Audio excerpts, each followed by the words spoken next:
Hello guys, आज हम part 3 लेकर आए हैं उस सच्चे वाक़े का जो कि आसिफ ज़दा घर का है। और मुझे उम्मीद है कि आपको ये सच्ची कहानी बहुत अच्छी लगी होगी और यकीनन आप हमारे चैनल को सब्सक्राइब भी करेंगे और बेल आइकन के बटन को प्रेस भी करेंगे और लाइक भी करेंगे। तो सुनते हैं पार्ट 3। शाम का वक्त हो चुका था और रात अपना पड़ाव डाल चुकी थी। हमने पापा के आने के बाद खाना खाया, कुछ देर पापा और अम्मी के साथ टाइम गुजारा और अपने कमरे में आ गए। मैं न्यूज़पेपर में एक मज़मून पढ़ रही थी और हिना को कब नींद आई मुझे पता ही नहीं चला। रात के 11 बज रहे थे। मैंने देखा कि सब सो चुके हैं, मेरे अलावा कोई भी जाग नहीं रहा था। मुझे नींद नहीं आ रही थी। मज़मून भी बस ख़त्म होने को था। मुझे भूख लगने लगी।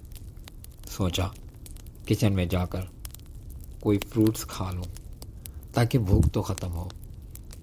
मैंने न्यूज़पेपर वहीं छोड़ा और किचन की तरफ गई। मैंने किचन में देखा, वहाँ केले रखे हुए थे। वो केले उठाए मैंने और फ्रिज की तरफ बढ़ गई। अभी मैं फ्रिज में से पानी निकाल ही रही थी कि मुझे लगा मेरे पास से कोई गुजरा है। मुझे लगा कि शायद ये मेरा वहम भी हो सकता है। मैंने उसको नज़रअंदाज किया पहले की तरह।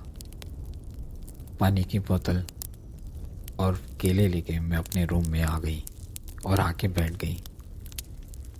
लेकिन मेरे दिमाग के अंदर वो चीज़ अब भी घूम रही थी। उसकी आवाज़ और उसका मेरे पास से गुज़रना, वो मैं भूली नहीं थी।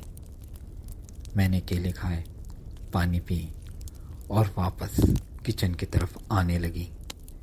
जब मैं किचन की तरफ बढ़ रही थी तो मेरे दिल के अंदर एक खौफ था। वहाँ पे मैंने देखा कि मुझे एक परछाई नज़र आई। मेरी समझ में नहीं आई ये परछाई किसकी है। दिलो दिमाग में अजीब अजीब ख्याल आ रहे थे।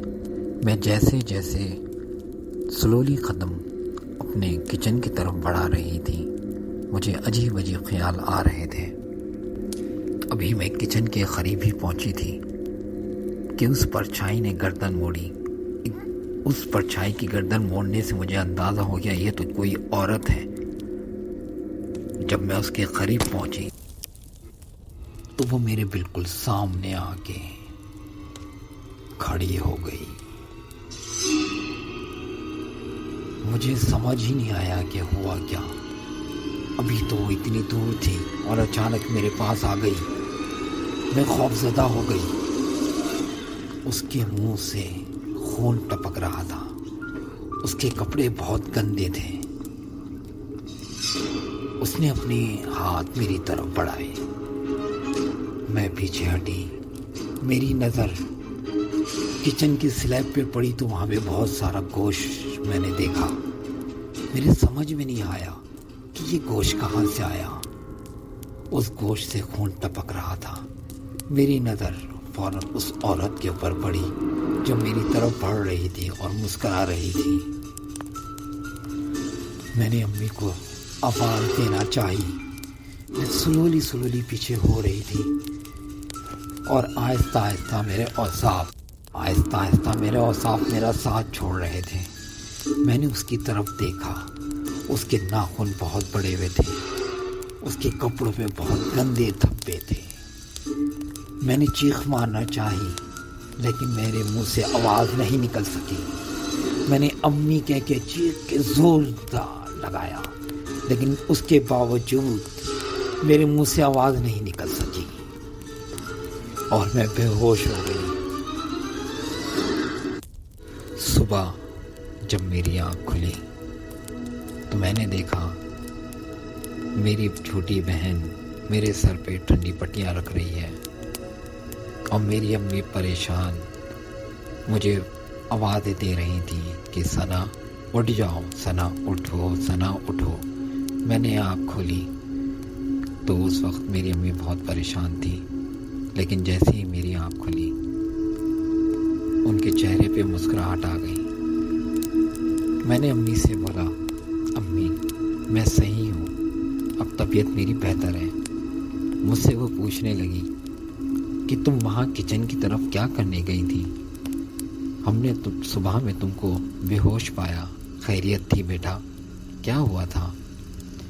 میں نے امی کو کچھ نہیں بتایا کہ کیا میرے ساتھ واقعہ ہوا۔ مجھے نہیں معلوم کہ یہ لوگ میری بات پہ یقین کریں گے یا نہیں کریں گے، یا یہ بول کے ٹال دیں گے کہ تم رات میں دیر تک جاگتی ہو۔ ابھی میں یہ سوچ ہی رہی تھی کہ میرے امی نے وہی الفاظ بول دیے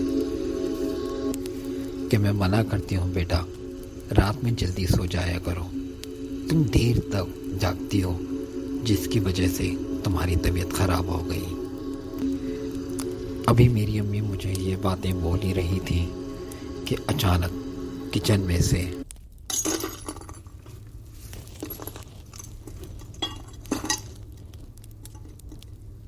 ایسا لگا جیسے کچن کے اندر کوئی ہے اور کسی نے کوئی چیز توڑی ہے۔ میری امی اور ہنا دونوں کچن کی طرف چل پڑیں۔ وہ جیسی ہی کچن کے اندر گئیں، مجھے ایسا لگا جیسے کوئی میرے پاس آیا ہے۔ میں نے آنکھیں بند کی اور سکون کا سانس لینے لگی، لیکن وہ سکون نہیں تھا۔ جس بات کا ڈر مجھے تھا وہ وہی ہوا۔ میں نے جیسے پلٹ کے دیکھا، مجھے احساس ہوا کہ کوئی میرے پاس کھڑا ہوا ہے۔ میں نے گردن گھمائی اور اپنے الٹی طرف دیکھا تو عورت کو میں نے اپنے پاس کھڑا ہوا پایا، جو کہ مسکرا کے مجھے دیکھ رہی تھی۔